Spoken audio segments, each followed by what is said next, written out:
Pi game jam. In this jam, we have to make a game based on the value pi. So the value pi is 3.14159226535897 blah blah blah. I forgot, okay? But anyways, the we have to make a game based on that. Now let's get on with making the game in Unity. Okay, so for the player, I chose Nezuko as the 3D model. I made it in Blender, which is pretty low poly, okay, because I can only make low poly characters, alright. And as for the rigging part, I used Accurate to rig it and then Mixamo to animate it, alright. So here's the idle animation, I suppose. Yeah, and this is the run animation, the infamous run animation, alright. So I'm gonna add these to the game. Next up, we have the maze.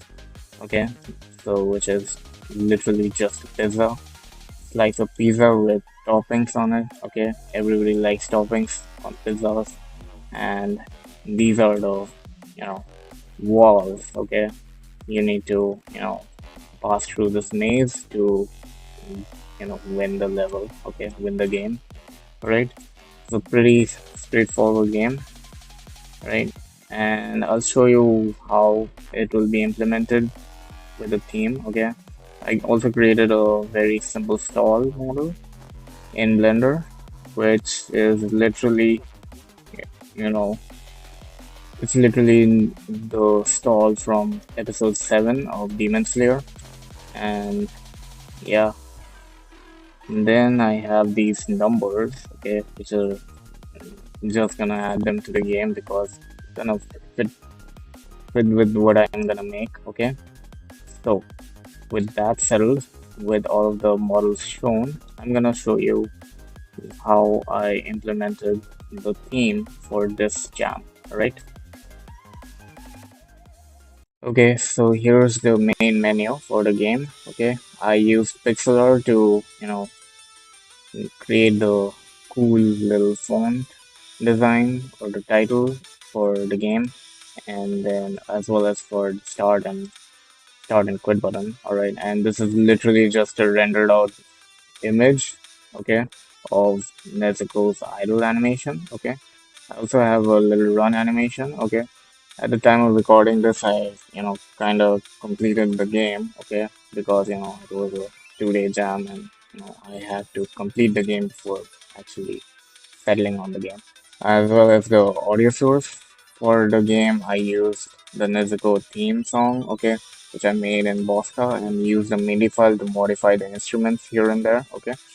So I'm gonna turn off the audio source, otherwise I'm gonna get copyright claim in YouTube. So I'm gonna go ahead and press play here, okay, and it will show like so, right? Boom.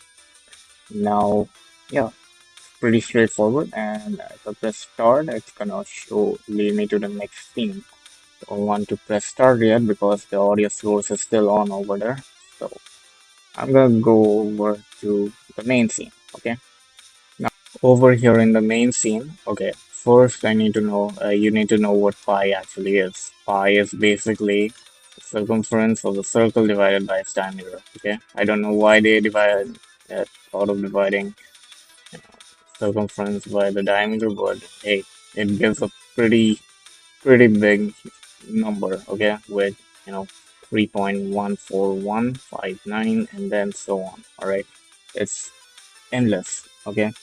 No one is able to figure out the exact value yet, okay. But in celebration of Pi Day, I made a game based on that. So over here, this is the pizza, right? And over here we have, well, the pi symbol basically. This also I made in Blender only.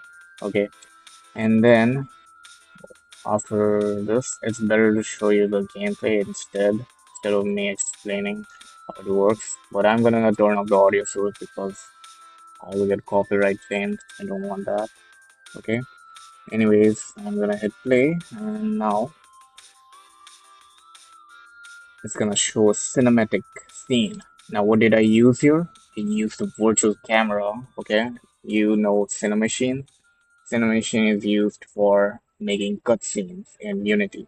Okay, so boom, and then it's gonna show Nezuko, our darling cute Nezuko, and then we can move around. Okay, so you can see here we have pi equal to 3 point something something, right? We have to fill in the digits. All right, so let's head over here.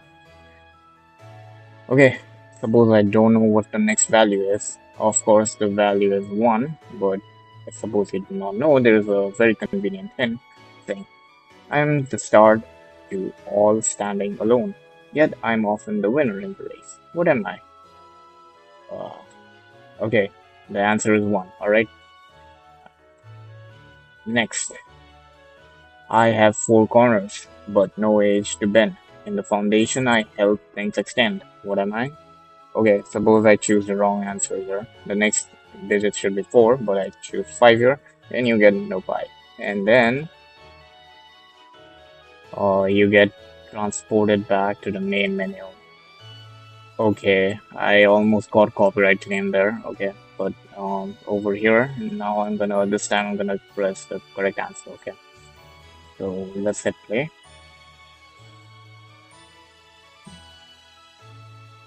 Since it was a 2-day jam, I didn't go for any complex platforms. Okay, just a simple maze, right? Had to work all day for it, but yeah. So I'm gonna go ahead and choose the correct answer this time. Okay, so the answer is 1. I'm basically just showing you the gameplay at this point. Okay, and if you're thinking why the heck is the correct answer is always the force button, well, that's because I use only one function to change the number based on a list of array. Okay, so I have a game manager script over here which has the following numbers with the correct answers. Okay, so yeah, but yeah, I'm too lazy to make more function or overload the function. Okay, it takes a lot of time. Okay, and debugging is also there. But anyway, I'm gonna select the correct answer and boom, you win. That's it, and you get transported back to the main menu. Okay, so yeah, that's basically about the game. All right, so the link to the source code as well as the files I use will be in like GitHub, and you can check that out. No, if you're interested. But yeah, be sure to play it and give reviews. Okay, so yeah. So anyways, that's really about it for my game jam submission. I'm gonna explain the code a little bit, okay? Because for future me to refer to, okay? So over here I use multiple Cinemachine cameras, right? So how am I switching between different cameras? Well, you first have to ensure that the active camera is turned off, and then you enable the next camera. Okay, and then you disable that one and go for the next one. Okay, of course I use the animation tool over here to actually let me show you. See over here, it transitions like this. All right, so you need to make sure the active camera is off, and then you turn on the next camera that you want to transition to. Automatically it's gonna play the animation window. Okay, and make sure it's not set to loop. All right, otherwise it's gonna loop forever and you won't be able to transition to the main scene. All right, now as for the player script, it's very simple. I use the new input system to set up the third person control.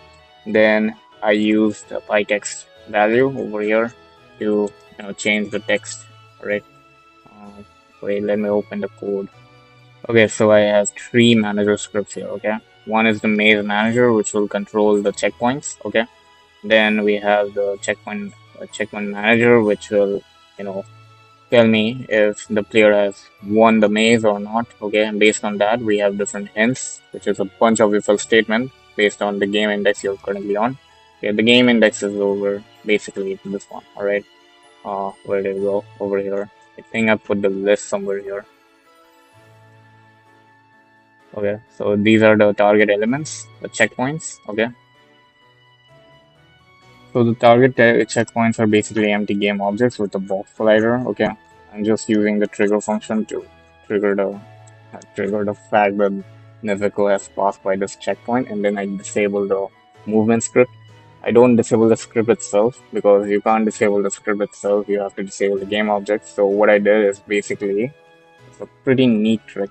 Okay, so I created two functions. One is disable movement, and one is enable movement, which is gonna re-enable the settings. So over here in the movement, okay, I have the you know the speed, right? I'm gonna disable speed so that it doesn't move forward at all, or basically just setting it to zero, okay, right here, right, zero. Then we have the X and Y sun, which will control the mouse movement for looking around the scene, okay, which I've set to zero so that doesn't turn around at all. Okay. Then change it back to 30 and 30 when the enable movement is called. Okay. And whenever the canvas is reset, that means, I basically reset the canvas for the next numbers to, pop up. I just set the options. As you can, as you know, there are like the pi value over here. But before showing the hint and the number itself, the pi value is shown, right? This pi value, okay. And when this thing is displayed, the option is not shown. This thing is triggered the when Nezuko passes through the checkpoint, right? So that's basically how I control the game, and yeah, that's basically about all the parts about explaining the code. There's not much to explain in the main menu because it's just empty animations, alright, which I put together with a video codec. Anyways, that's about it, and I'll see you guys on the next one.